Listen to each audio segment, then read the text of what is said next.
Pak Pak Najong sebagai ketua apa? Saya sebagai ketua Dewan Pengurus Nasional JNIB, Jaringan Nasional Indonesia Baru. Pak, kita sekarang ini masih di zaman COVID, Pak, ya, new normal.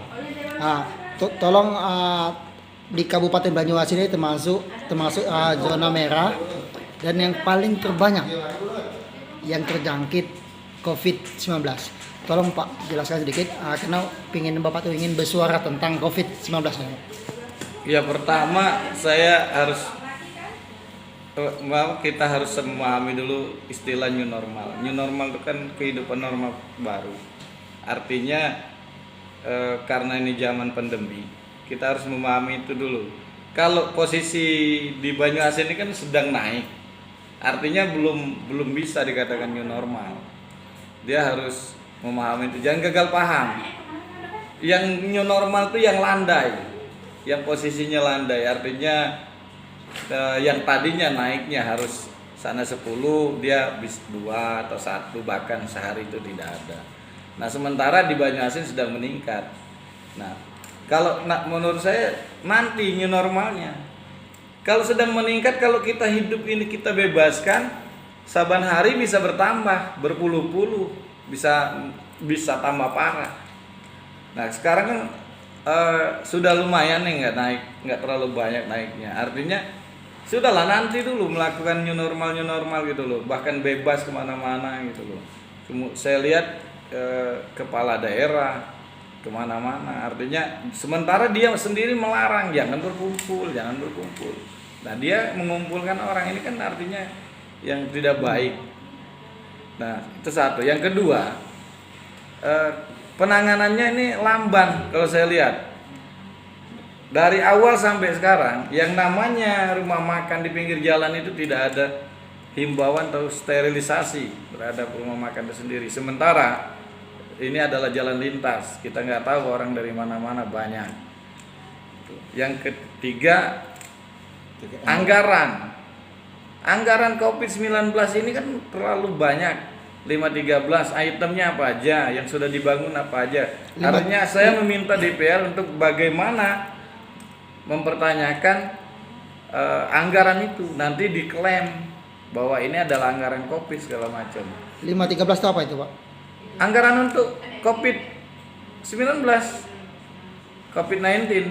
Artinya harus ada item-item apa aja yang sudah dibantu, apa aja yang sudah diberikan. Kita nggak ngerti sampai hari ini, apakah itu untuk pembelian APD atau pembelian sembako untuk rakyat atau apa.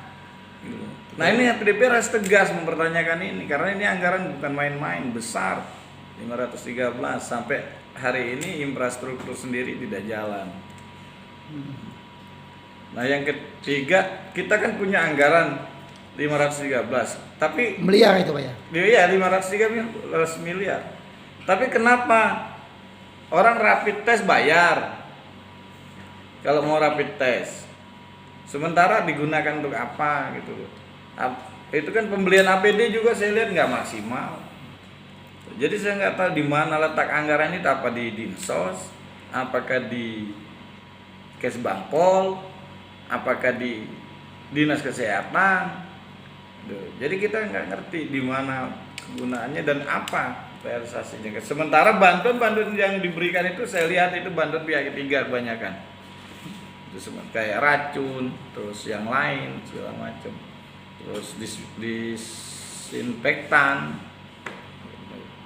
Jadi itu yang harus kita pertanyakan, dan saya minta DPR agar mempertanyakan itu, jangan yes no aja, karena ini anggaran sangat banyak dan luar biasa. Nanti yang ini kan karena itu peruntukannya kalau penanganan COVID-19 untuk kesehatan masyarakat, artinya untuk menyentuh betul. Kalau bahasa ini untuk kesehatan Banyuasin bangkit, tapi jangan sampai rakyat tersakiti, karena bahasa bangkit itu luar biasa, artinya orang yang dari tidur bisa bangun, terus orang yang dari sakit bisa sehat, kayak gitu.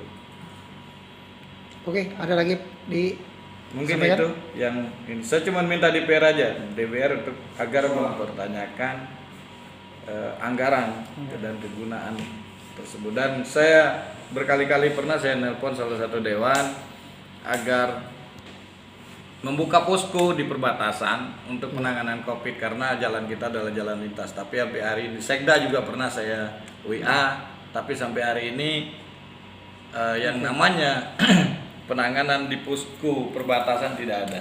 Karena itu yang adalah bagi saya adalah utama. Saya pernah